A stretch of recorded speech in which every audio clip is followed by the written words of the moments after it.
19장은 꽤 깁니다. 왜냐면 그동안 저희가 봐왔던 모든 내용들을 모아놓은 부분이거든요. 네. 사실 시간이 정말 없고 단기간에 한 번의 깨달음을 얻을 수 있을 만큼 똑똑한 분들이라면 이 장만 잘 읽어도 되지 않을까 생각은 듭니다. 저는 뭐 안타깝게도 그러지 못해서 그냥 또 때 되면 계속해서 반복해서 힘들 때마다 읽거나 제 영상을 보려고 합니다. 우리가 자산을 투자할 때 염두에 두어야 할 관점에 대해서 얘기할 수 있는 좋은 예시를 하나 들었습니다. 1931년 클레런스 휴스라는 사람이 치과에 갔다고 하는데 입안에 방사 통증, 뭐 전체적인 통증이 있었다는 것 같은데 그 통증을 완화하기 위해서 의사가 마취를 한 후에 수술을 했는데 수술이 끝나고 나서 16개의 치아와 편도선이 없어지고 얼마 뒤 그는 수술 후유증으로 사망을 했다고 합니다. 얼핏 보면은 이 돌팔이가 수술을 제대로 안 하고 환자를 죽음으로 몰았다고 생각할 수도 있겠지만 실제로 법정에서는 굉장히 많은 공방이 오갔다고 합니다. 왜냐면 그동안은 의사의 역할은 환자의 병을 치료하는 것이었고 그러기 위해서는 어떤 조치라도 할 권리가 있다는 의견이 지배적이었기 때문인데 그 대부분의 생각은 이거였다고 합니다. 첫 번째로 모든 환자는 병이 낫기를 원하고, 둘째로 환자를 낫게 하는 옳은 방법이 있다는 게 보편적인 믿음이었다고 합니다. 하지만 오늘날의 의료 시스템은 그렇게 돌아가지가 않습니다. 병의 치료보다는 환자가 원하는 치료 방식을 선택하기 위해서 의사가 선택지를 주고 어떤 리스크가 있는지 다 설명을 해주고 환자의 의견을 적극적으로 존중하죠. 그래서 뭐 병원에서 보면은 드라마에서 보면은 뭐 퇴원하겠습니다. 뭐 수술 안 받겠습니다. 의사가 막 괜찮으시겠어요? 정말 괜찮으시겠어요? 막 이렇게 물어보는 것들이 있잖아요. 예, 뭐 그런 것처럼 요즘에는 각자의 개인의 선택을 존중을 하는데 사실 금융 그 재테크 하는 거에서 보면은 재무 상담가 역시 이런 오늘날의 의사와 같은 역할을 하고 있다라고 볼 수 있다고 하는데 음, 저자가 말하는 거는 어, 그 재무 상담사의 목표는 물론 수익을 안겨다 주는 것이면은 좋겠지만 치료법 그러니까 어떤 재테크를 하는 방법이 자기에게 맞지 않다면은 여기서 예시를 든 환자처럼 리스크를 다 떠안고 죽고 싶지는 않은 그런 재무 상담 내담자가 있으면은 투자를 거부를 할 권리 또한 있기 때문입니다. 예. 그러니까 개인적인 가치관에 따라서 투자 방식이 바뀔 수 있다는 것을 지금까지 책을 읽으면서 말해줬기 때문에 저는 이 예시가 진짜 와 닿았습니다. 그리고 뒤에는 이제 몇 가지 옳은 결정을 할 수 있는 방법들을 소개를 해주는데 사실 앞장에 있던 그 18장까지 있던 것들을 다 일목요연하게 나타낸 겁니다. 한번 그냥 쭉 읽어드리겠습니다. 첫 번째로 일이 잘 풀릴 때는 겸손을 찾기 위해서 노력을 기울이고 잘못될 때는 용서와 연민을 찾기 위해서 최선을 다하라고 합니다. 지금 내 앞에 발생한 좋은 것들이 미래에는 아닐 수도 있다는 거고 눈앞의 결과만 보고 판단하기에는 세상에 고려할 사항이 너무나도 많다라는 겁니다. 두 번째로 자존심은 줄이고 부는 늘려라입니다. 자존심은 일종의 허영심이죠. 저도 항상 세상에서 제일 쓸데없는 것이 자존심이라고 주변 사람들한테 제 생각을 얘기하곤 하는데 물론 예전에 저는 누구한테 한마디도 지고 싶지 않고 뭐 지금도 그런 성향이 있기는 하지만 지금 예전에 비해서 좀 많이 없어졌습니다. 그냥 누가 네 말은 이게 좀 아니지 않냐 하면 그런가? 뭐 그럴 수도 있겠다 라고 합니다. 뭐 대신 저는 저한테 부를 쌓는 거에 도움이 되는 말은 적극적으로 수용하고 그렇지 않은 거는 제 주장을 이건 자존심이 아니라 그냥 그 객관적인 제 주장을 하는 거죠. 그렇게 부를 쌓는 것에 집중하고 뭐 제가 틀렸다면 순순히 인정합니다. 세 번째로는 밤잠을 설치지 않는 방법을 택하라는 겁니다. 제가 계속 발전시키고 노력하는 부분이기도 한데, 뭐 예를 들어서 어, 시드를 좀 늘려라. 아니, 시드가 아니죠. 그 뭐냐, 현금 보유 비율을 좀 늘려라. 뭐 그런 것들이죠. 예를 들면은 그거를 잘뭐 하고 있지는 못합니다, 솔직히.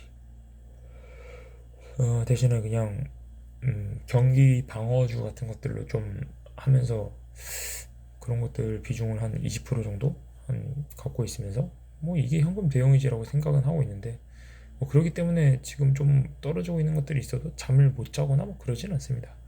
예, 여기서 말하고자 하는 거는 결론적으로 평생 복리의 효과를 누리기 위해서는 중간에 포기를 하게 될 상황을 만드는 것을 최소화해야 한다.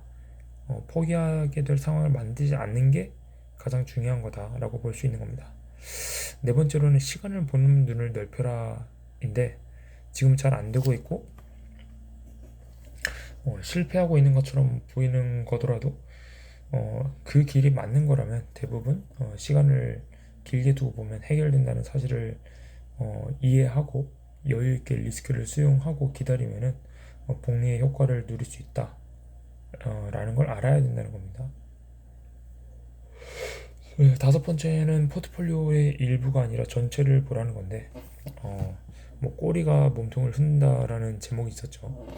그런 것처럼 소수의 작은 것들이 다수의 결과를 책임을 지게 되어 있습니다. 예. 현재 많은 것이 잘못되고 있다고 하더라도 몇 개만 잘 되고 있다면은 그것이 당장은 아닐 수 있지만 결과적으로 최상의 시나리오인 거고, 개별 투자 하나하나에 너무 초점을 맞추고 있으면 고통스럽습니다. 왜냐면은 방금 말한 것처럼 대부분의 것이 내 생각대로 안 되고 잘못되고 있기 때문에 그렇기 때문에 어, 포트폴리오 전체를 보라는 건데, 이게 제가 항상 그 교훈으로 삼고 있는 구조적인 투자를 갖추는 것이 중요하다는 말이 생각이 나는데, 이건 나중에 제가 또 한번 얘기를 할 필요가 있을 것 같습니다. 여섯째로는 내 시간을 내 뜻대로 하는데 돈을 써라 입니다. 돈이 주는 가장 큰 배당금은 내가 원하는 것을 원하는 때에 원하는 사람과 함께 할 수 있도록 하는 것이다 라는 거죠. 돈은 그럴 때 쓰라고 있는 게 돈인 겁니다. 뭐 자존심이나 허영심을 채우기 위한 것이 아니라는 거죠. 일곱 번째는 남에게 더 친절하고 자신에게는 더 겸손하라 라는 겁니다. 이게 뭔 소리냐 싶겠는데, 그냥 딱 한마디로 정의를 하면은, 우리가 원하는 것은 좋은 차, 좋은 시계 같은 명품일 수가 있지만, 그런 명품들을 얻게 해주는 가장 빠른 길은 사실 그거를 그 자리에서 바로바로 구매하는 게 아니라 친절과 겸손을 통해서 나중에 진짜 그거를 가지고 있을 만한 여유와 어떤 자격이라고 해야 되나? 그런 게 될 때 얻을 수 있고, 그래야지 내 마음도 안정되고 할 수 있다는 거죠. 그러기 위해서는 지금은 겸손해라. 그때도 겸손할 겁니다. 다만 그때는 어떤 수준이 되는 거죠. 뭐 그런 거를 좀 이해를 할 필요가 있을 것 같고, 여덟 번째는 저축해라. 그냥 저축해라. 무조건 저축해라 이겁니다. 그 이유는 다양하지만 사실 그냥 하는 것도 이유 중 하나가 될 수 있다는 겁니다. 왜냐면 우리 삶은 대부분 예측이 불가능하기 때문에 내가 여유가 갑작스럽게 필요할 때 그 여유를 시간을 벌 수 있게 하는 방법은, 유일한 방법은 저축해 놓은 돈이라는 거죠. 아홉 번째로는 성공을 위한 비용을 기꺼이 지불해라 라는 겁니다. 성공적인 투자를 해도 비용이 들고, 가장 많이 지불해야 하는 비용에는 눈에 보이지 않는 가격표가 있다는 사실을 15장이었나요? 눈에 보이지 않는 가격표가 15장 혹은 16장이었던 것 같은데,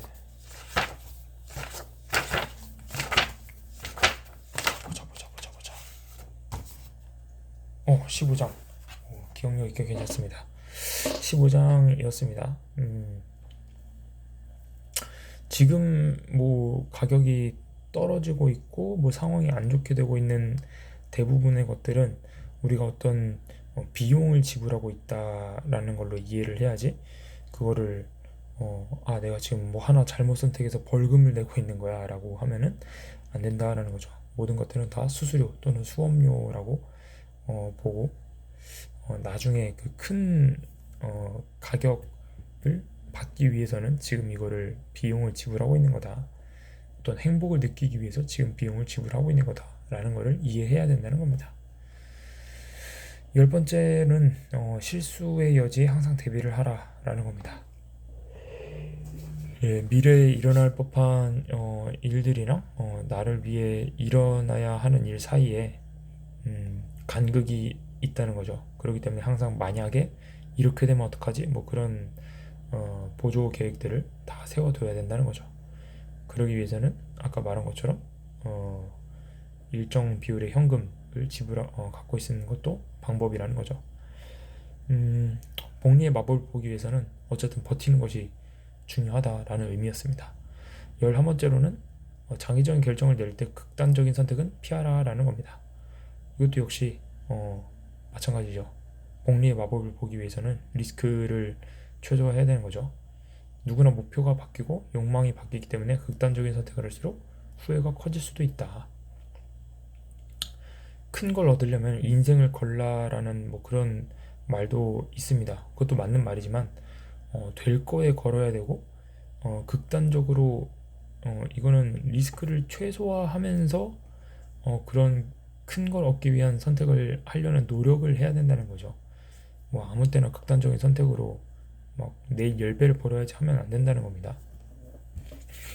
12번째, 리스크를 좋아해라. 극단적인 선택은 피하라고 해놓고 리스크를 좋아해라 라고 하니까 좀 앞뒤가 안 맞죠. 사이코패스인가 싶기도 한데, 하지만 저자가 말하고 싶은 거는 리스크를 두려워하지 말라라는 겁니다. 파산할 정도가 아닌 적당한 리스크, 그리고 시간이 지날수록 감소할 수 있는, 그리고 감수할 수 있는 리스크는 더 받아들이고 적극적으로 수용을 해야 한다, 그런 의미이죠. 13번째로는 나의 게임이 무엇인지 정의해라 라는 겁니다.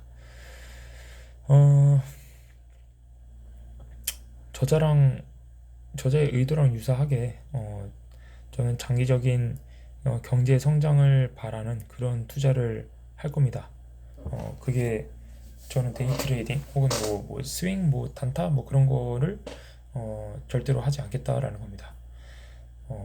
물론 그렇게 해도 됩니다. 그 나의 게임이 그거라면은, 앞에서 다 얘기를 했었죠. 하지만 저는 그렇게 경제 성장을 바라는 그런 투자도 하지만 만족할 만한 성과를 내면은 더 안정적인 미국의 배당주나 우량주로 전환을 하는 거를 또 선호를 할 것 같습니다. 그런 의미에서 삼성전자를 사고, 또 미국의 안정적인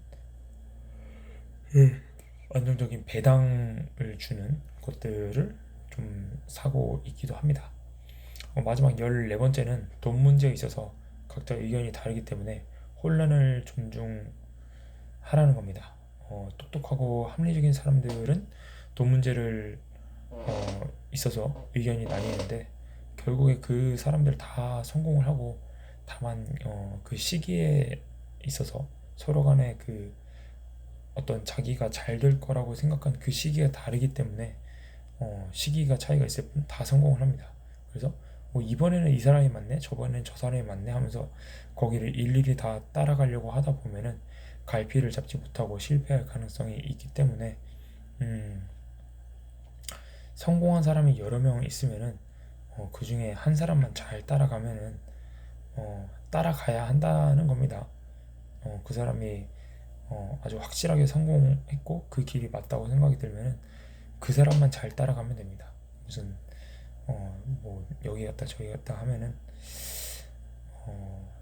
뭐 안 된다는 거죠. 각자의 그 방법이 있는데, 그래 저도 한 사람만 구독하고 있는 분 한 사람 거를 따라가려고 노력하고, 다른 사람 거는 그냥 듣고 이렇게도 될 수도 있겠다라는 생각은 들지만 웬만하면은 따라가지 않습니다. 그냥 한 사람만 보고 갑니다. 그리고 그 방법이 지금 꽤 유효하게 잘 맞고 있다는 생각도 들고 있습니다.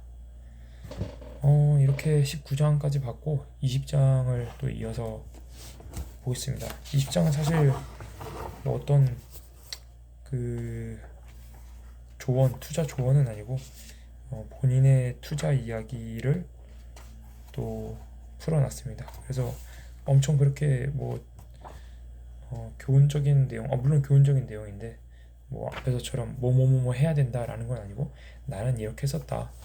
그리고 그거는 앞에서 말한 19장에 있던 내용들을 다 포함하는 그런 내용의 또 요약이기 때문에 요약의 요약입니다. 이따가 또 간단하게 얘기를 이어서 하도록 하겠습니다.